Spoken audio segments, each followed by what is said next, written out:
الحمد لأهله والصلاة على أهلها وبعد.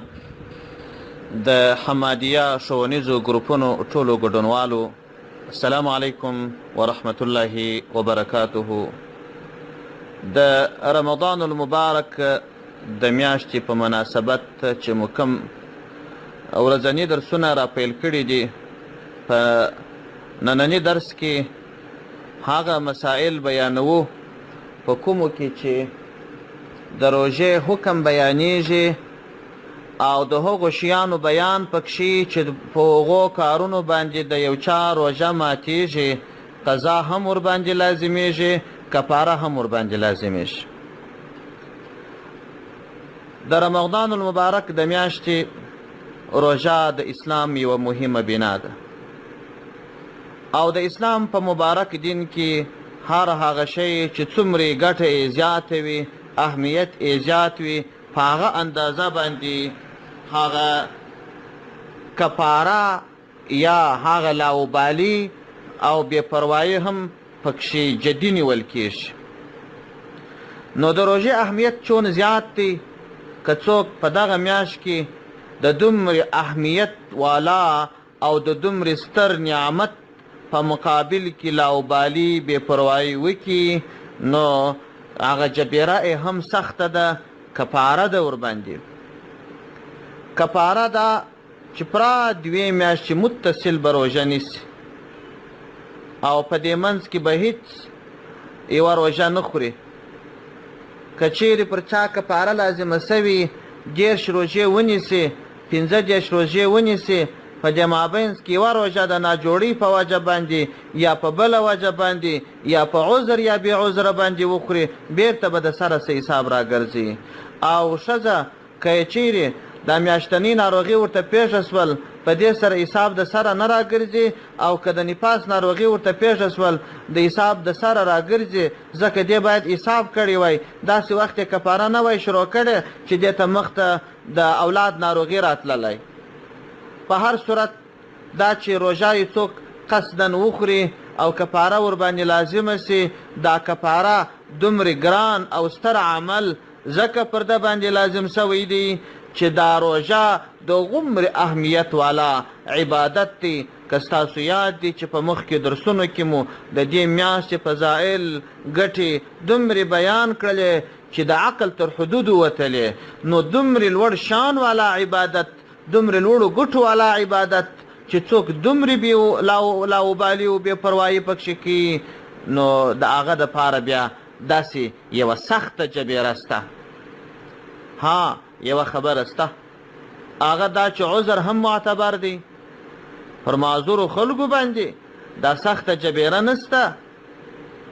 او دوهمه خبره دا چې جبیره په هغه صورت کې ده چې دا د جرم یقیني سي، په ماضي شک باندې هم دغه جبیره، دا سخته جبیره چې ده یا دغه سخته کفاره او سزا چې دته ورکول کیږي، دا په مطلق شک سره هم له منځه ځي. عذر هم او شک هم. لہذا په هغه یوه درس کې چې موږ ځینې شیان بیان کړله چې په هغو کې عذرونه وه، قضا وه ورباندې، کفاره نه وه ورباندې. د مثال په ډول باندې یو سړی دی سخت ناجوړه سو، روژه یې ماته کړله، قضا ورباندې سته، کفاره نسته ورباندې، دا سزا نه ورکول کېږي، دا ګرانه جبیره نه ده ورباندې لازمه، ځکه دی معذوره دی. په اسلام کې د سهولت سته، اساني سته، د اسانۍ دین دی. یوه ښځه د میاشتنۍ ناروغي ورته پیښه سول، پر ده باندې قضا سته، کفاره نسته. په زوره یو چا روژه او چاته ورماته کړه، قضا سته، کفاره نسته، ځکه دا عذر دی. سړی سخت ناجوړه سو، روژه یې ماته کړه، قضا سته، کفاره نسته ورباندې. مسافر سو، په سفر کې روژه ماته کړه، قضا سته، کفاره نسته، دا عذر دی. اسلام د اسانۍ دین دی، اسلام د سهولت دین دی، اسلام د هر چا عذر مني، اسلام د هر چا تکلیف او ستړیا ګوري. یعنې دا چې په عذر باندې که څوک روژه ماته کړي، عذر منل کېږي، پر معذورینو باندې دا کفاره نسته. او بل دا چې په اسلام کې شفافیت دی، په اسلام کې دقت دی په مطلق شک سره په مطلق اوازه سره هغه باندې جرم چې د کړي هغه سزا نه ور باندې تطبیق کېږي. د مثال په ډول باندې دا روژه چې یو څوک ماتوي نو په دې کې خو مطلب دا دی چې د الله د حکم بې پروایي ده، د خپل نفس چاغوالی دی، عذر نسته. نو که چیرې څوک خوراک وکړي، غذا لرونکی شی وخوري، روژه یې نیت کړې ده، په یاد یې ده، عذر نه لري، غذا لرونکی شی یې وخوړی، پر ده باندې قضا هم سته، کفاره هم سته. اما د هغه سړي که غذا لرونکی شی ونه خواړي، یو کاغذ یې تېر کړي، په خوله یې 100 واره وویله چې زه روژه ماتوم، په دې کاغذ یې ماتوم، کفاره نسته ورباندې. ځکه شک پیدا شو. شک په دې وجه پیدا شو چې کفاره خو پر هغه چا وي چې هغه نفس چاغوي، نو په کاغذ کله نفس چاغېږي. اوسپنه یې تېره کړه، ډبره یې تېره کړه، قضا سته، کفاره نسته، ځکه شک پیدا شو. نو لہذا کفاره چې یو ګرانه جبیره ده، دا پر هغه چا لازمه ده چې هغه معذور نه وي، روژه یې ماته کړې د عذر په وجه نه وي، او د روژې په دې ماتېدو کې شک نه وي، کومه شبهه نه وي. نو لهذا دا شرطونه یې لګولي دي. مثلا که چیرې یو سړی د ماښامه څخه ووایي چې زه سبا روژه نه نیسمه، سهار د شروع څخه خوراک وکړي، نیت یې نه دی کړی، پر دې سړي قضا سته، کفاره نسته. تاوای هندیه جلد اول صفحه 206.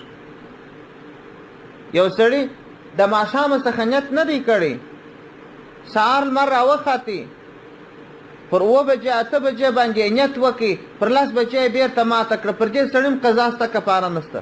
ځکه شبهه پیدا شوه. شبهه یې دا ده چې دی خو قانونا باید نیت د شپې کړی وای، مګر چون د شپې نیت یې نه دی کړی، احتمال د دې شته چې د روژه دې د سهار په نیت نه ایسي سوی. او که چیرې یو چا د شپې روژه نیت کړل، سهار ناروغه شو، روژه یې ماته کړه، قضا سته، کفاره نسته.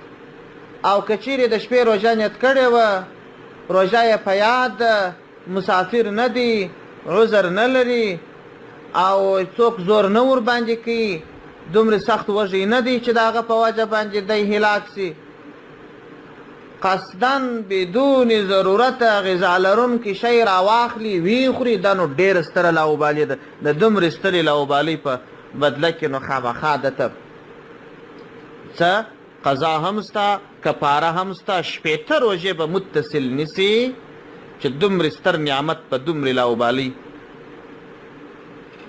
لاوبالۍ د لاسه ورکوي، او یوه به هم قضا راوړي، دا یو 80 روژې. نو لہذا هر غذا لرونکی شی که څوک قصدن جماع وکړي، په دې باندې هم قضا سته، کفاره هم قضا سته، هم کفاره سته. که د یو چا مالګه خوړل عادت وي، پر دې سړي هم قضا سته او هم کفاره سته. او که یو څوک غیبت کوي، بیا یې ګمان سي چې ما غیبت وکړي، روژه مې ماته سوله، خوراک و چښاک وکړي، پر دې سړي هم قضا او کفاره سته.